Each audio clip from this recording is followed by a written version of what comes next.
প্রতিদিনের Rabindranath, powered by Abaran exclusive, co-sponsored by doctor plus, Calcutta pipe, Calcutta water tank, Calcutta manhole frame and cover, Cal plus tank. নমস্কার, সুপ্রভাত।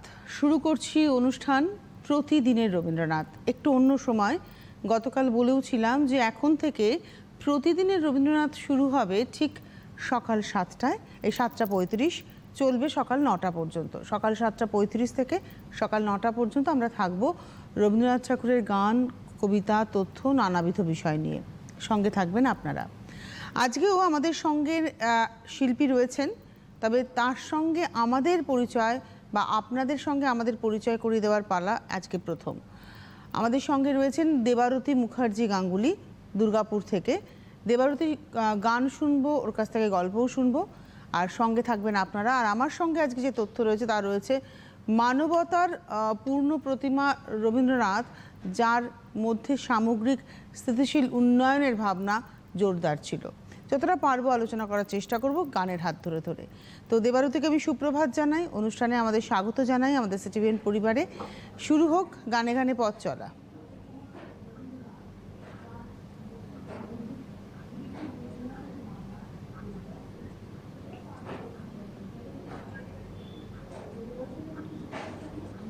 সুপ্রভাত।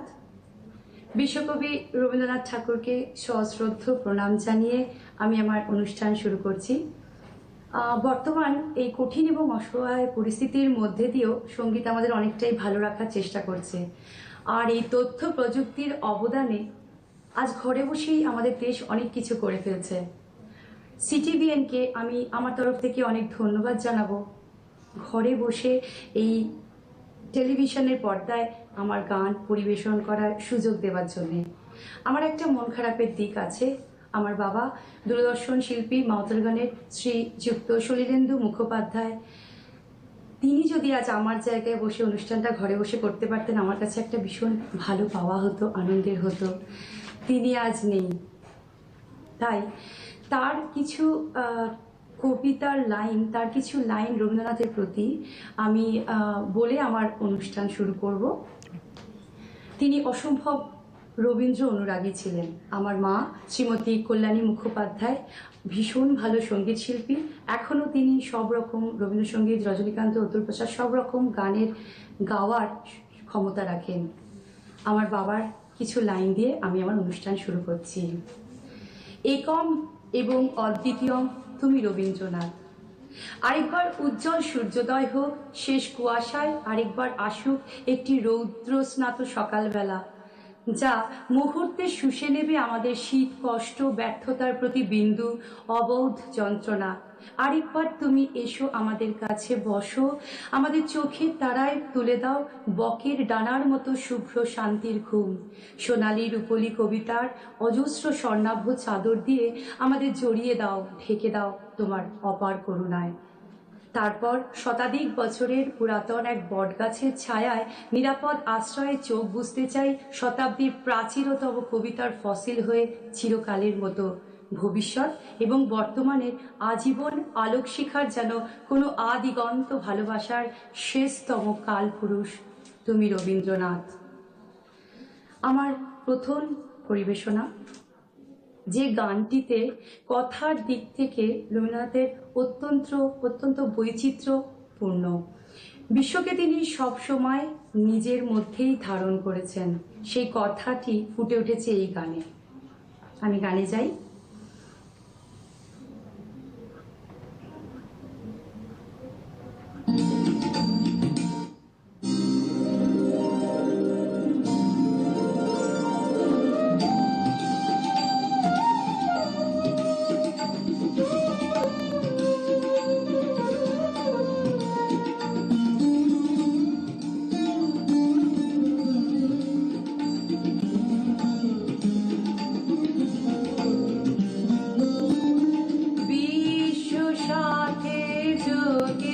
যেথায় বিহার সেখানে যোগ তোমার সাথে আমার, বিশ্ব সাথে যোগে যেথায় বিহার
বিশ্ব মানবতার বা বিশ্ব সংস্কৃতির শ্রেষ্ঠ পুরুষ হচ্ছেন রবীন্দ্রনাথ।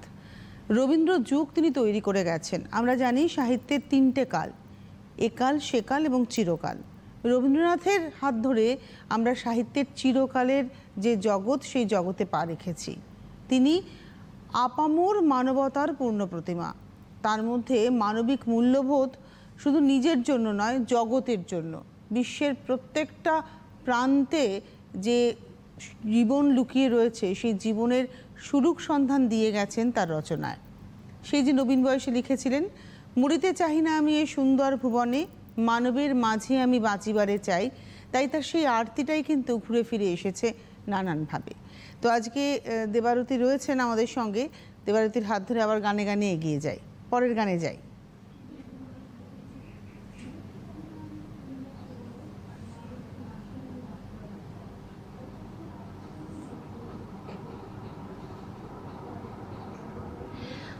শ্রাবণ মাস চলছে, তাই জন্য আমি পিলু মলহার রাগের উপরে একটি গান করছি।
গান কবি লিখেছিলেন 1877 খ্রিস্টাব্দে, যখন তার মাত্র 16 বছর বয়স।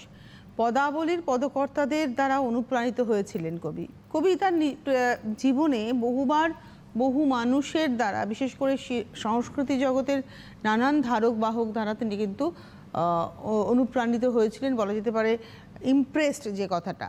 যেমন আমি যদি বলি, এই যে পদাবলীর পদকর্তা বিদ্যাপতির পদ তাকে আকৃষ্ট করেছিল। তেতালার ঘরে একটা স্লেট নিয়ে উপুর হয়ে শুয়ে তার জীবনচরিত্রে তিনি উল্লেখ করেছেন যে তার এই পদ রচনা। বাড়ির লোক বুঝতেও পারতো না যে কে লিখেছে। আবার যদি দেখি আমাদের মাইকেল মধুসূদন দত্ত, এই ছন্দের ক্ষেত্রে তিনি ইমপ্রেসড হয়েছিলেন। আবার যদি উপন্যাসের ক্ষেত্রে বলি, বঙ্কিমচন্দ্রের পদাঙ্কই অনুসরণ করেছিলেন, তারপরে তার একটা নিজস্ব ধারা তিনি তৈরি করতে পারলেন। যদিও রবীন্দ্রনাথ ঠাকুরের উপন্যাসের সংখ্যা নেহাতি কম, আমার যেটা মনে হয় তার গান, তার কবিতার নিরিখে কিছুই নয়। ছোট গল্পের ক্ষেত্রে তিনি অনুপ্রাণিত হয়েছিলেন শুধুমাত্র মানবতার, মানব ধর্মের প্রতি অনুপ্রাণিত হয়ে। মানে এইখানে কিন্তু তার যে আদর্শ বলতে কাউকে তিনি বলেছেন তা না, কারণ তিনি ছোট গল্পটা তার হাত ধরেই আমরা পেয়েছি।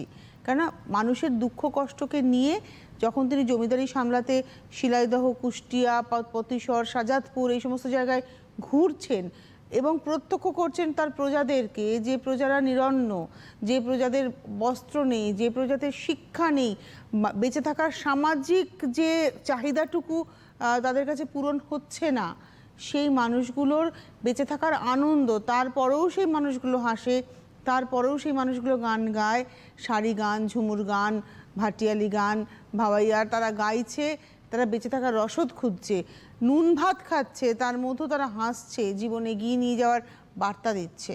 তখন তাদের দ্বারা তিনি অনুপ্রাণিত হলেন। তাদের দুঃখ কষ্ট, ভালো লাগা মন্দ লাগা, তাদের মধ্যে যে সামাজিক অবক্ষয়ের একটা জায়গা, সমাজের উচ্চ শ্রেণীর দ্বারা তারা যে পীড়িত, এই সমস্ত কিছুকে তিনি তার ছোট গল্পের মধ্যে তুলে ধরলেন এবং বিভিন্নভাবে। এইরকমভাবে রবীন্দ্রনাথ ঠাকুর অনুপ্রাণিত হয়েছেন, কিন্তু কোথায় তিনি স্বতন্ত্র হয়েছেন? মানব ধর্ম প্রতিষ্ঠার ক্ষেত্রে তিনি স্বতন্ত্র হয়েছেন। যেখানে ঈশ্বর আছেন, সেই ঈশ্বর সব কিছুর মধ্যে ছড়িয়ে রয়েছেন, মন্দিরের রুদ্ধ দ্বারে নয়। তো আমাদের আজকে বন্ধু রয়েছেন দেবারতী, গানে গানে আমাদেরকে ভরিয়ে নিয়ে যাবেন।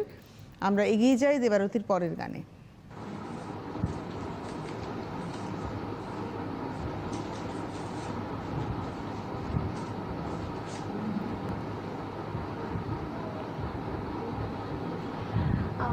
আমার পরবর্তী নিবেদন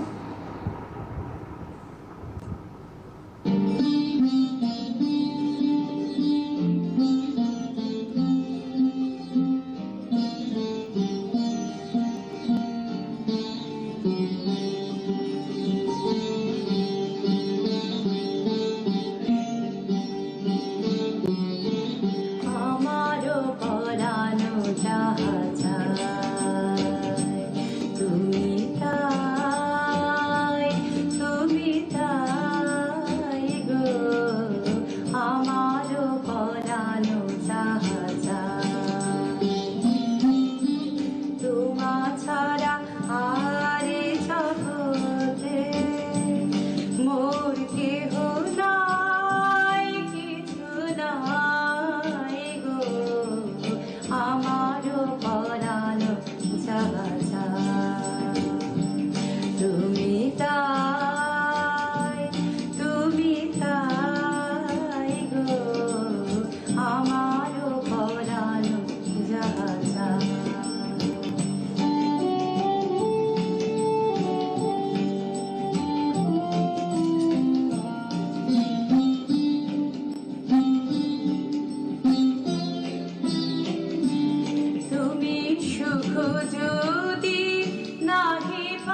ছাড়া আরে জগতে মোর কেহ নাই, কিছু নাই গো, আমারও পরানো যাহা চায় তুমি তাই, তুমি তাই গো, আমারও পরানো যাহা চায়। 1888 খ্রিস্টাব্দে 27 বছর বয়সে এই গানটি কবি লেখেন। এটা একেবারে প্রেম পর্যায়, উপপর্যায় হচ্ছে প্রেম বৈচিত্র্য। এই গানের স্বরলিপিকার ছিলেন ইন্দিরা দেবী। আমরা রবীন্দ্রনাথ ঠাকুরের মানবতার কথা বলছিলাম, মানব ধর্মকে তিনি কিভাবে আঁকড়ে ধরেছিলেন এবং তার প্রচার এবং প্রসার ঘটিয়েছিলেন, সেই প্রসঙ্গে থাকবো। তবে তার আগে টেলিফোনে একজন বন্ধু আছেন। নমস্কার, কে রয়েছেন? হ্যালো তনুশ্রী ম্যাডাম, সমস্ত উৎসবের শুভেচ্ছা দিয়ে আমি প্রতিদিনের শ্রোতা চিত্রায়ণ থেকে নবকুমার বলছি, এবং প্রথমেই আপনার মাধ্যমে আমার এই পরিবারকে অসংখ্য ধন্যবাদ জানাচ্ছি যে লকডাউন আমফানের মধ্যেও যেভাবে আমাদেরকে ভালো রাখার জন্য প্রতিটা দিন ভার্চুয়াল ভাবে বিভিন্ন শিল্পীর সাথে যে আমাদের একটা সংযোগ স্থাপন করেছেন। এবং আজকে গর্বিত আমার দুর্গাপুরের শিল্পী এসছে দেবারতী, একটু কথা বলি ওর সাথে। একদম কথা বলুন, আপনি বললে কিছুক্ষণ পরে শুনবেন। এবং শুরু থেকে রয়েছি তোমার সাথে, তুমি কি সুন্দর ভাবে তোমার বাবা সেই বিখ্যাত একজন মানুষ ছিলেন, হ্যাঁ, এই সুরেন্দ্র বাবু মাওতার গান শিল্পী, আমরা ওনাকে শুনেছি এবং তার আশীর্বাদ তোমার উপরে রয়েছে। এবং পরপর তিনটে তোমার নিবেদন শুনলাম, তুমি কবিতার মাধ্যমে প্রথমটা শুরু করেছিল, তোমার মাও একজন বড় শিল্পী, তাকে আমার শ্রদ্ধা জানাচ্ছি। আর তনুশ্রী ম্যাডামের মাধ্যমে আমরা যেন তো অনেক কিছু জানতে পারি। মানে আমরা দেখো পড়াশোনা তো করি না, এখন হচ্ছে বইপত্র পড়ার একদম সত্যি কথা বলতে চলে গেছে, কিন্তু এই যে তনুশ্রী ম্যাডাম যেগুলো বলেন না, সেগুলো কিন্তু আমার একটা স্বভাব আছে, যে এই যে তথ্যগুলো উনি দেন এগুলো কিন্তু আমাদের কাছে বিশাল, আমরা অনেক কিছু জানি। এবং বাইরে যখন বন্ধুদের কাছে যাই সেখানে তর্কের বিষয়গুলো আমি কিন্তু সেটা বলতে পারি যে না, আমি যেটা সিটিজেন থেকে জেনেছি সেটা কিন্তু একদম 100% ফুলপ্রুফ একটা ইয়ে, যে সেখানে কোনো একটা দ্বিমত কারো থাকতে পারে না। যাই হোক, দেবারতী কোনো অনুরোধ করবো না, তোমার সহযোগী সহযোগী আর কি বলবো, তুমি যেভাবে ভার্চুয়াল ভাবে আমাদেরকে পরিবেশন করছো করো, আর সুস্থ থাকো, সবাই ভালো থাকো। বিরতির পর আপনারা দেখছেন প্রতিদিনের রবীন্দ্রনাথ। আজকে আমাদের সঙ্গে শিল্পী রয়েছেন দুর্গাপুরের দেবারতী মুখার্জি গাঙ্গুলি। আমরা স্বাগত জানাই তাকে দ্বিতীয়বার বিরতির পর। এবারে চলে আসি দেবারতীর গানে। আগে প্রথমে গান দিয়ে এই পর্ব শুরু হবে, তারপর দেবারতীর গান শেখা, কিভাবে রবীন্দ্র গানে তার আকর্ষণ, পিতামাতার সাহচর্যে কিভাবে ওর গানের জগতে বড় হয়ে ওঠা, এই নিয়ে কথা থাকবে। তো চলে যাই গানে।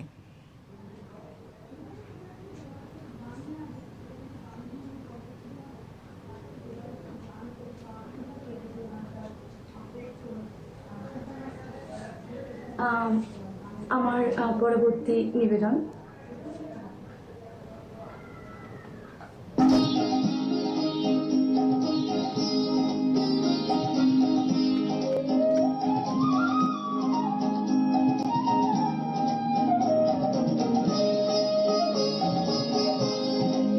তোমার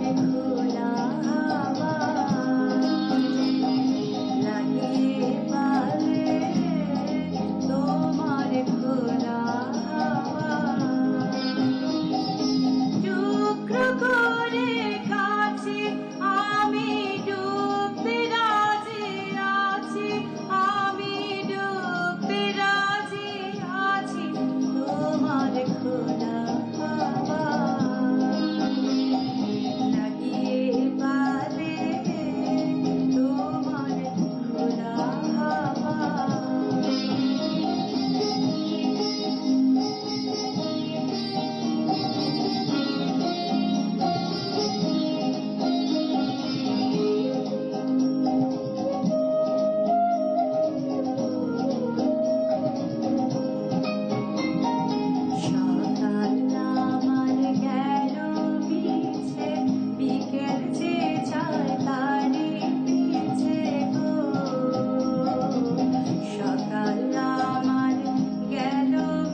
তিনি মানুষের মধ্যেই তো দেবতার সন্ধান করেছেন, আবার এই দেবতা তার কাছে কখনো ধরা দেন কখনো দেন না। কখনো তিনি বলছেন যে সীমার মাঝে অসীম তুমি বাজাও আপন সুর, আমার মধ্যে তোমার প্রকাশ তাই এত মধুর। তো এবার একটু দেবারতির কাছে চলে যাই। দেবারতী, আমার প্রশ্ন রয়েছে দেবারতির কাছে যে গানের শেখা শুরু তার মানে বাবা এবং মায়ের হাত ধরে, তাই তো, ছোটবেলা থেকেই?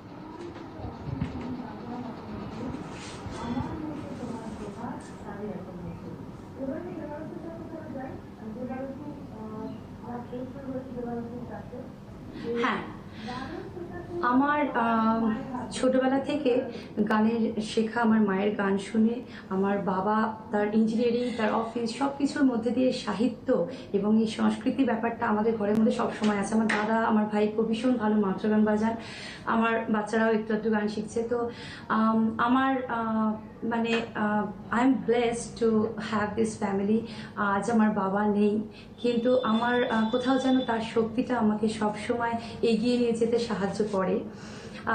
আমার এই যে মানে রবীন্দ্রসঙ্গীত এবং ক্লাসিক্যাল এই দুটো গান শেখা, তার মধ্যে সবসময়তেই আমি বলি আমার বাবা মার অবদান আছে।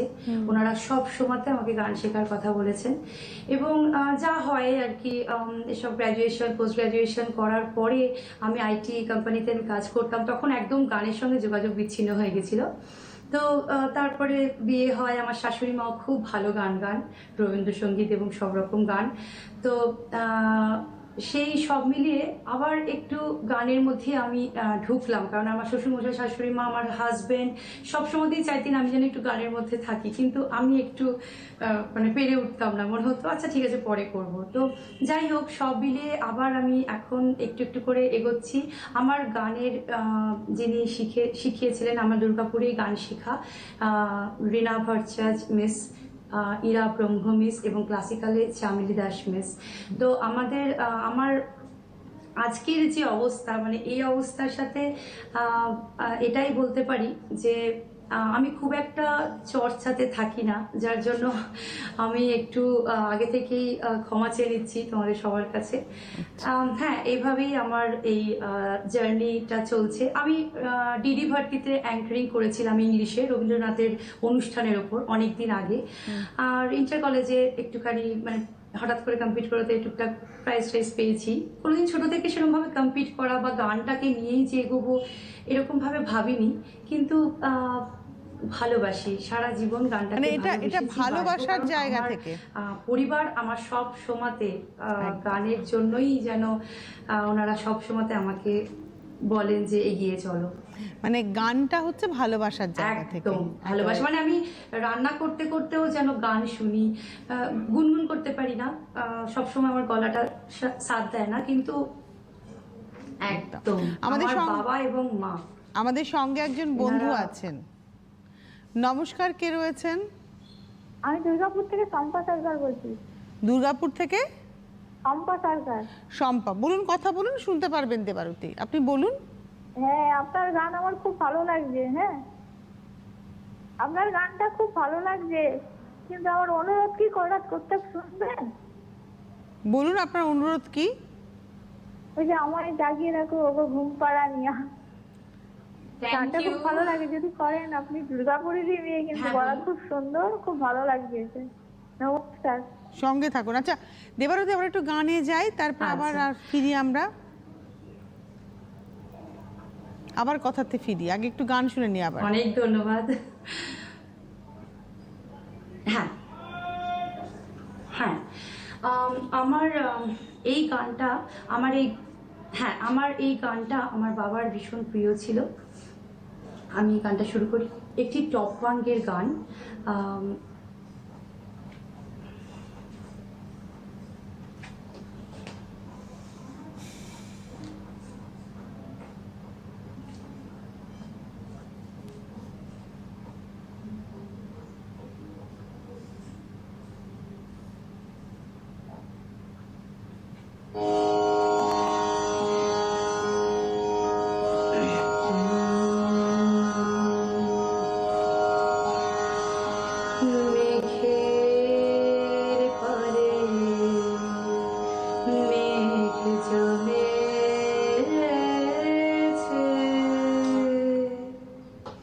আধার করে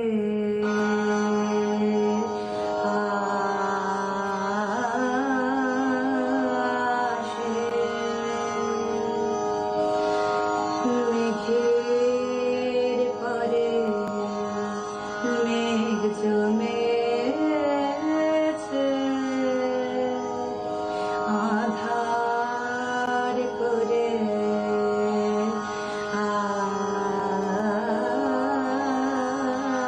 আসে। আমায় কেন বসিয়ে রাখো একা দ্বারের পাশে।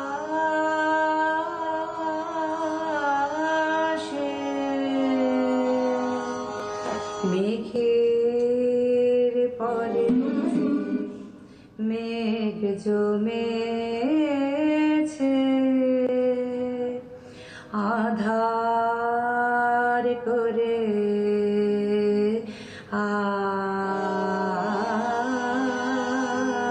আসে। কাজের দিনে নানা কাজে থাকি নানা লোকের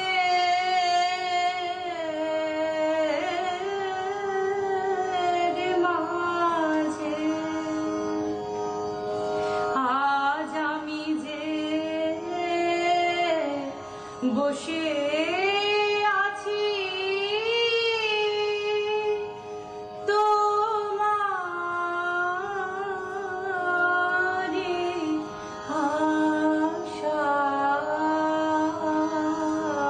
আশাসে।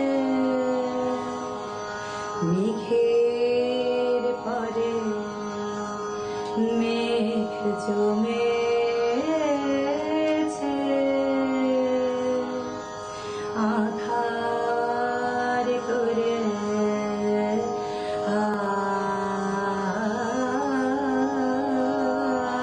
আসে।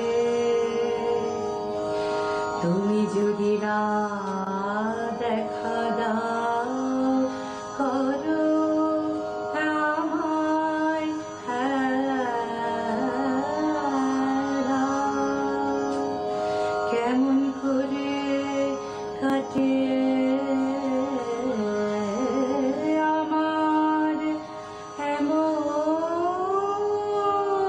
বাদল বেলা।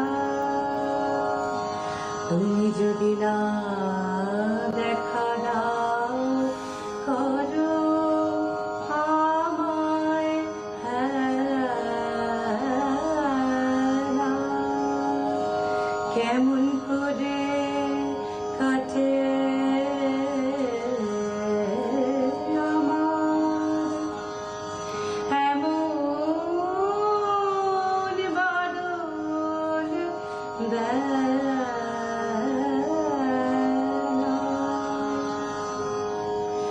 দূরের পানে মেলে আঁখি, কেবল আমি চেয়ে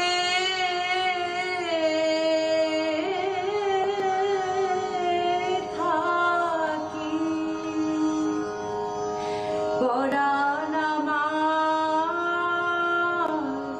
কেঁদে বেড়ায় দুরন্ত বাতাসে।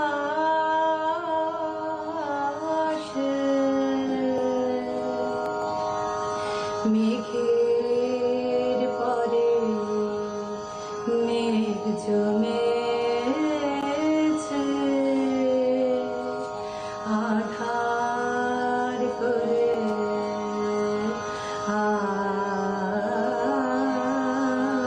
আসে। আমায়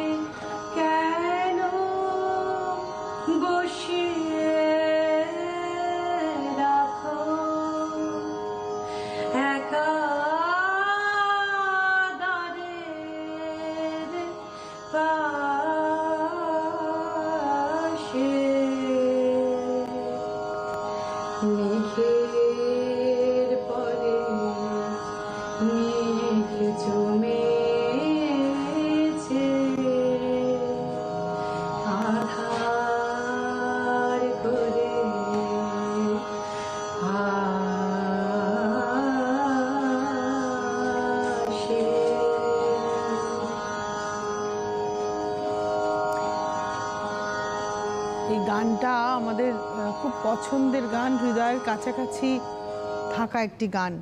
তো আমরা আজকে দেবারতীর গান শুনছি, আর আমি আজকে যে তথ্যটা নিয়ে এগোবো যে মানবতার পূর্ণ প্রতিমা রবীন্দ্রনাথের মানবিক স্থিতিশীল উন্নয়নের কথা। ওই যে বললাম, মনন এবং নৈতিক উন্নয়নের কথা রবীন্দ্রনাথ বারবার বলেছেন।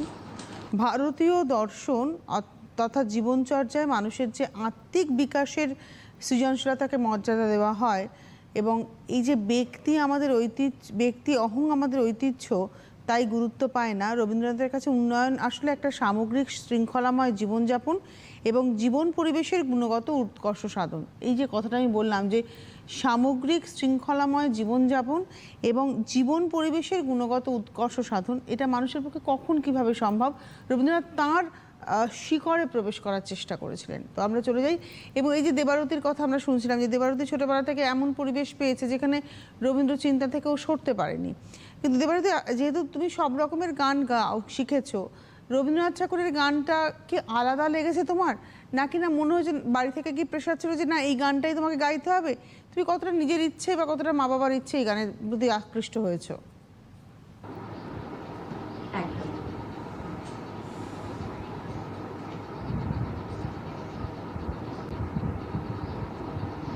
না না, হ্যাঁ এটা ঠিক যে আমার বাবা মা চাইতেন আমি রবীন্দ্রসঙ্গীত শিখি। আমার মানে আমি ছোটবেলায় এমন ছিলাম, আমার মা যখন রবীন্দ্রসঙ্গীত গান গাইতেন আমি হারমোনিয়ামের উপরে চেপে বসে যেতাম, মানে মায়ের কাছে শোনা কথা, এবং এমন মানে প্রচণ্ড কাঁদতাম, মা বাধ্য হতেন গানটা বন্ধ করতে। মানে আমি রবীন্দ্রসঙ্গীত এরকম ভয়েস থেকে শুনেছি, তখন তো বুঝতাম না কী গান, কিন্তু কোথায় যেন একটা কান্না পেত। তো আমার মা নিজে সবসময় বলতেন ঘরে তো শিখছিস, কিন্তু স্কুলের একটা গানের ক্লাসে যদি যা, সেটা রেগুলারলি যাওয়ার ব্যাপার একটা থাকে, তাহলে সেই গানটা অনেক ভালোভাবে শেখা যায়। সেই জন্য হ্যাঁ, আমার বাড়ি থেকে প্রেশার ছিল না যে তোকে রবীন্দ্রসঙ্গীত শিখতে হবে, কিন্তু আমার কোথায় যেন একটা ভালো লাগার জায়গা রবীন্দ্রসঙ্গীত। আমি সব রকম গানই করি, হিন্দি কিছু কিছু করি, কিন্তু আমার রবীন্দ্রসঙ্গীত আমার হৃদয়, মানে আমাদের প্রাণের আরাম। তবে একটা কথা বলি, একটু আগে যে বন্ধু ফোন করলেন, আমায় জাগিয়ে রাখো তোমায় গান শোনাবো ওগো দুঃখ জাগানিয়া, সম্ভবত গানটার প্রথম লাইনটা এটাই, ওই গানটা উনি শুনতে চেয়েছেন। আমি হঠাৎ করে আমি তখন বলা হয়নি। আচ্ছা চলে যাই তোমার পরের গানে।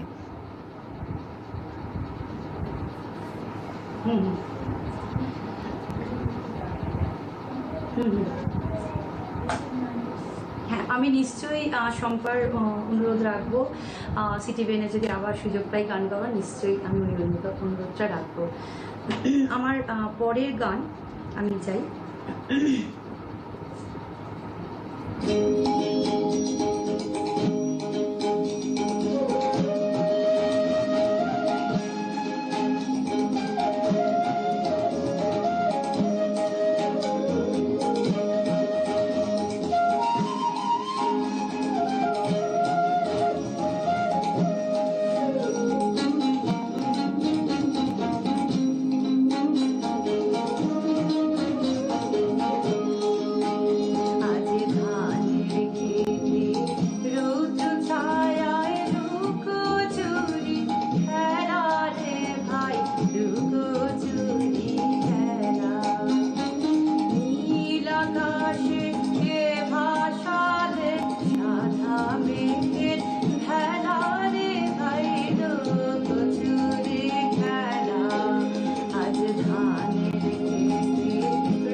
আমার একটা কথা মনে হয় দেবারতী, আমি সবাইকে নিয়েই বলছি কথাটা, যে রবীন্দ্রনাথের যে ভাবনা, এখনকার সমাজে সেই ভাবনা থেকে মানুষের পদস্খলন ঘটেছে ভাবনা থেকে। কেননা রবীন্দ্রনাথ চেয়েছিলেন যে উন্নয়নের ডাকে মানুষের বড় দায়িত্ব থাকবে, উন্নয়ন হবে একেবারে গোড়া থেকে, এবং উন্নয়নের ডাকে মানুষের বড় দায়িত্ব থাকবে।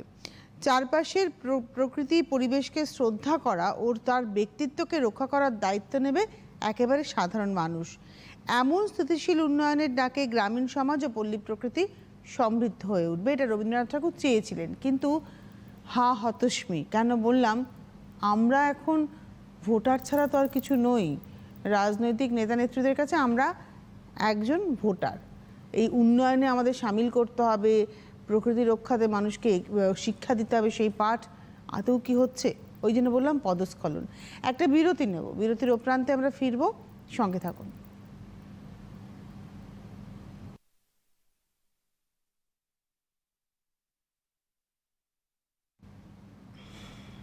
প্রতিদিনের Rabindranath powered by Abaran exclusive, co sponsored by doctor plus, Calcutta pipe, Calcutta water tank, Calcutta manhole frame and cover, Cal plus tank.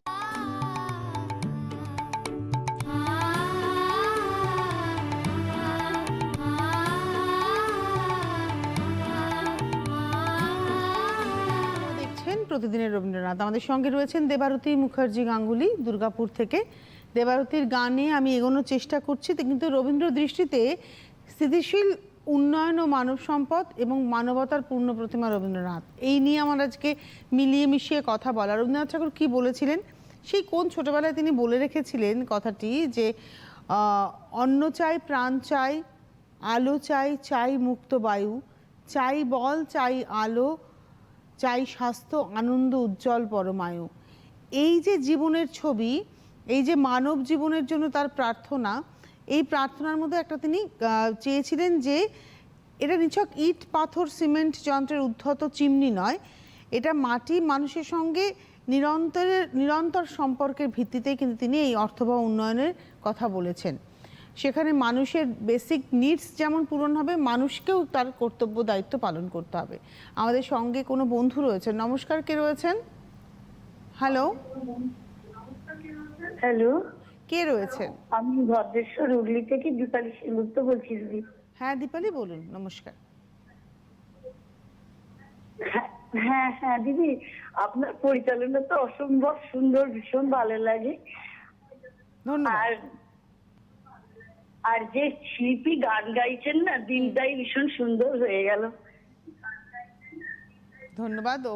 নতুন শিল্পী, তাকে উৎসাহ দিন। আমি জানি আপনারা ইয়ে করেই আসেন, কিন্তু তবু আমার দুটো রিকোয়েস্ট ছিল, যদি সম্ভব হয় শোনালে ভালো লাগবে। বলুন।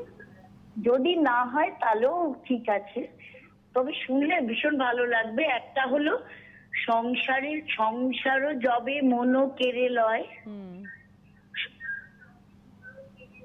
জাগে না যখনো প্রাণ, তখনো হে নাথ প্রণমী তোমায়, গাহি তব বসি নাম।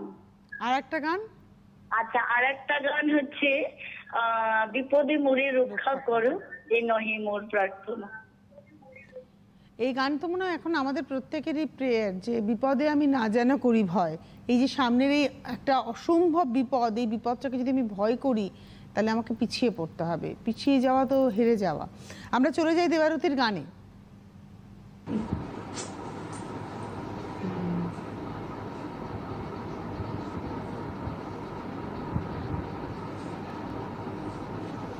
ধন্যবাদ আপনাকে। হ্যাঁ, আমার পরের গানটি আমি শুরু করছি।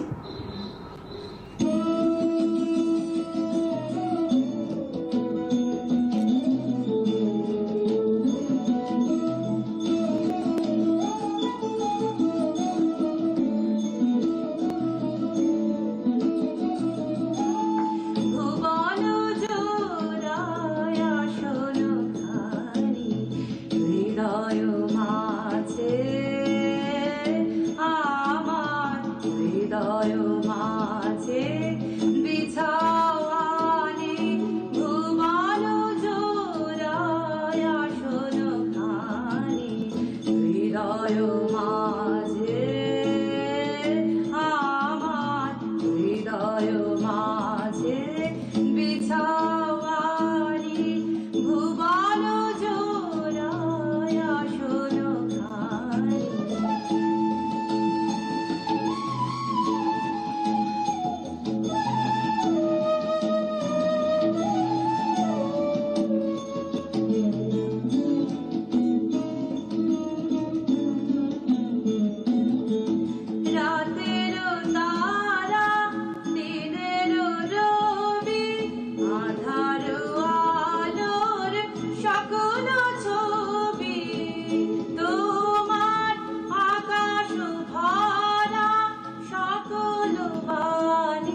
সকল সুরে আমার হৃদয় পরাণ দাও না ভুলে ভুবন বীণার সকল সুরে আমার হৃদয় পরাণ দাও না ভুলে ভুবন বীণার সকল সুরে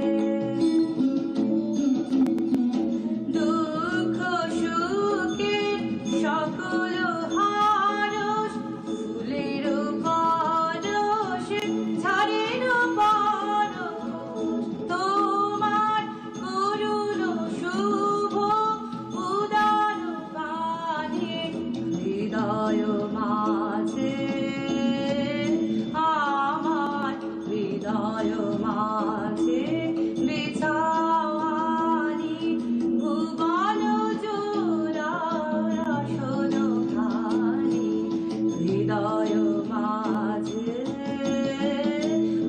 আমার হৃদয় মাঝে বিছাওয়ানি ভুবন জোড়ার আসন খানি।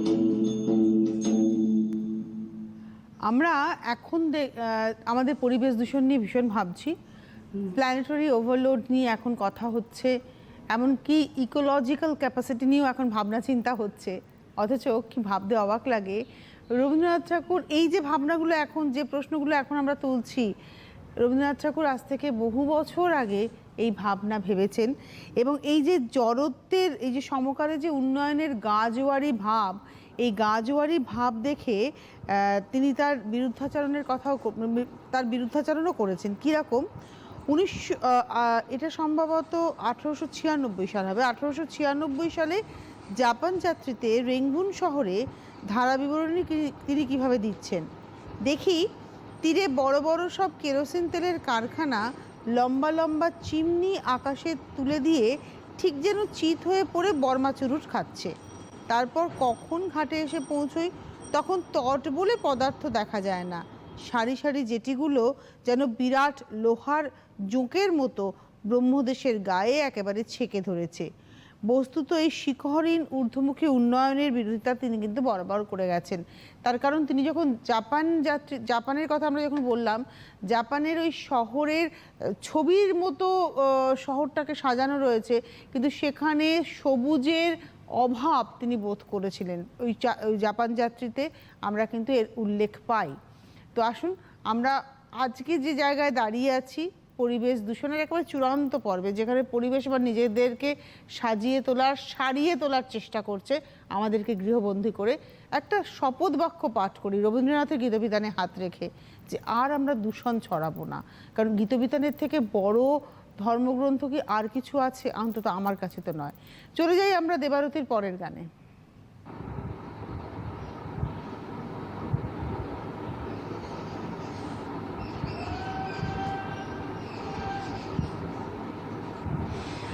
আমরা সবাই জানি যে রবীন্দ্রনাথের মধ্যে সবসময় একটি আন্তর্জাতিকতা মানে ইন্টারন্যাশনাল একটা কাজ করছে। আমরা রবীন্দ্রনাথের সৃষ্টিতে তার গান, দেশি সুর, দেশি ঢঙের মধ্যেও রাগ সঙ্গীতের প্রভাব অনেক দেখেছি। আমি যে গানটা গাইছি সেটি একটা ইংলিশ গানের সাথে সিমিলারিটি আছে, আপনারা সবাই জানেন। একটুখানি আমি পরিবেশন করছি।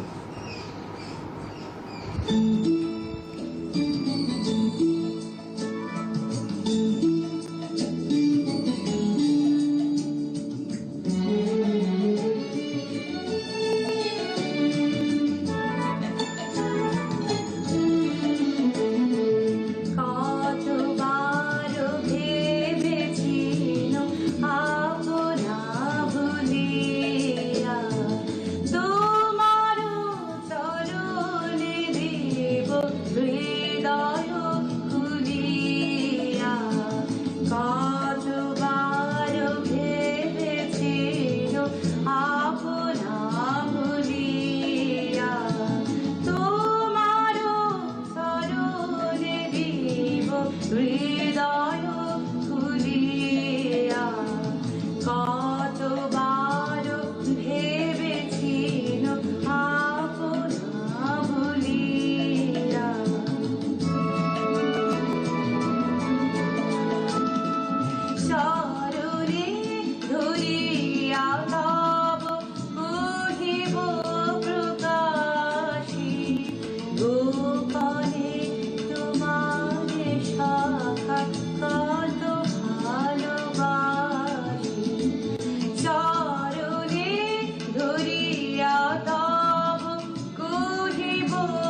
nectar seed I would not change for thine.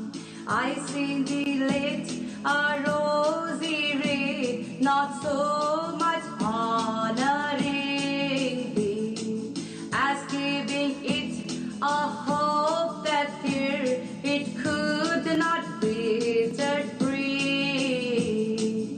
I send that lit a rosy red, not so much honoring thee as giving it a hope that here it could not be there be.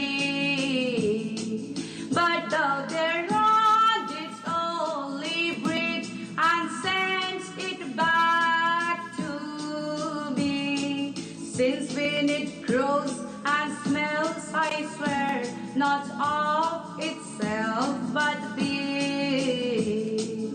But thou thereon didst only breathe and sends it back to me.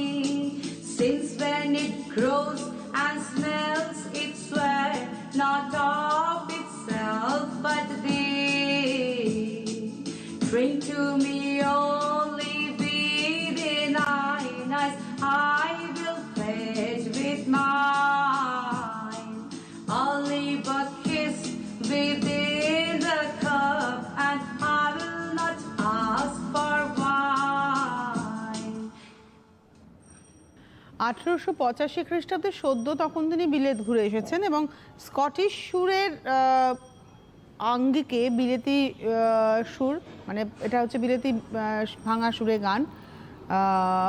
মাত্র তখন তার বয়স সম্ভবত 25 হবে, ওই রকম সময় 25 বা আমার মনে হয় বলার ভুল হচ্ছে, 1885 হলে যা হয় আর কি বয়স, ওই 23 বছরের বয়স হবে। তো গানটি শুনিয়েছিলেন, গানটি তৈরি করেছিলেন তিনি। তো যাই হোক, আমি একটু চলে আসি যে প্রসঙ্গে ছিলাম, তবে তার আগে টেলিফোনে একজন বন্ধু আছেন। নমস্কার, কে রয়েছেন? হ্যালো, নমস্কার সিটিভিএনের সকলকে নমস্কার। নমস্কার জানাই, শুভেচ্ছা জানাই। শিল্পীর গান খুবই ভালো লাগছে।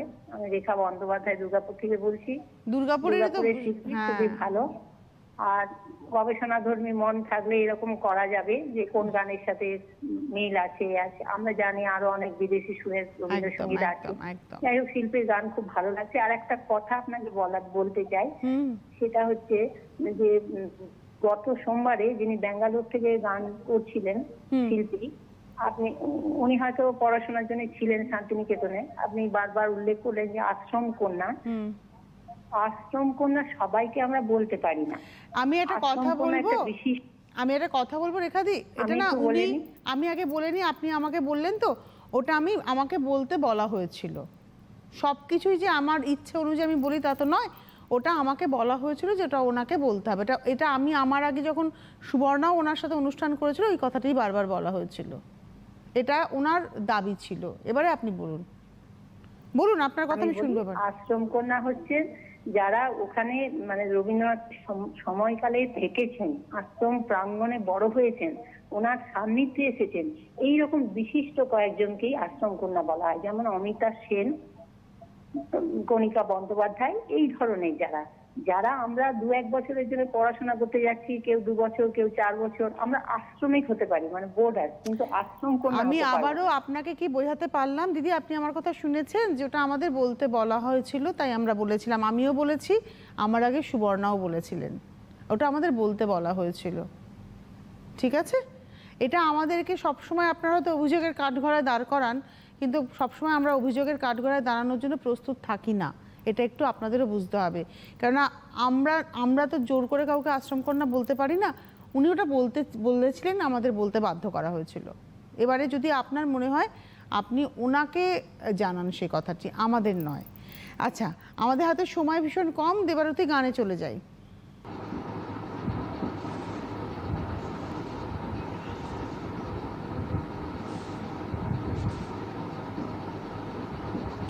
আচ্ছা, তো একটা গান হবে না দুটো গান হবে।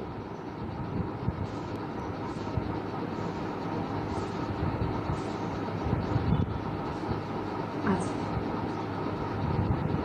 দুটো গান হবে, ওকে, ঠিক আছে।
দেবারতী অনুষ্ঠান থেকে আমাদের বিদায় নিতে হবে। শেষ গান শুনতে শুনতে বিদায় নেব, কিন্তু এই যে বলছিলাম মানবিক উন্নয়নের কথা, স্থিতিশীল উন্নয়নের কথা, রবীন্দ্রনাথ বরাবরই স্বার্থমগ্নতায় উন্নয়ন চাননি, মঙ্গল সাধনার উন্নয়ন চেয়েছেন।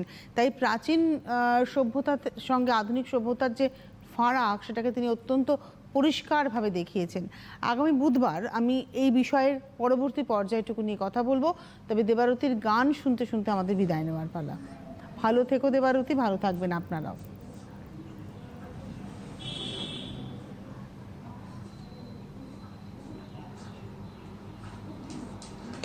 অনেক ধন্যবাদ তোমাকেও, সবাইকে। আমার শেষ পরিবেশন